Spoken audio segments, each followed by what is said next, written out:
জয় শ্রীকৃষ্ণ। রাধে রাধে। ঋষিরা এগিয়ে যেতেই তখনই সেখানে কুন্তী আসলো।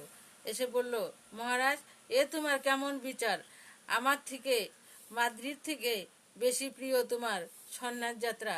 আমরা কি দোষ করেছি? তুমি যদি যেখানেই যাবে আমাদেরকে নিয়ে যাবে, কেননা আমরা তো তোমার অর্ধাঙ্গিনী। যে পাপের সাজা তুমি ভোগ করবে সেটা আমরাও ভোগ করব।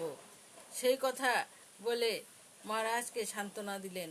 মহারাজ পাণ্ডব তখন বললেন যে, কুন্তী, তোমাকে একটা কথা বলি। মনে আছে তুমি একদিন আমার সঙ্গে বাজি ধরেছিলে? তুমি বলেছিলে আমাকে 5টা সন্তান দিবে।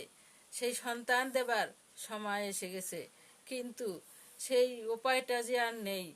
তুমি যে আর সন্তান দিতে পারবে না। তখন কুন্তী বলল, কেন মহারাজ, কেন সন্তান দিতে পারবো না? তখন বললেন, এটাই ঋষি কিঙ্করের অভিশাপ। তিনি বলেছেন, আমি যদি পুত্র জন্ম দিই তবে আমার মৃত্যু হবে। তবে কিভাবে আমি আমার পুত্র ঋণ শোধ করব, তুমি বলতে পারো? কুন্তী তখন বলল, মহারাজ, চিন্তা করবেন না, আমার কাছে একটা উপায় আছে।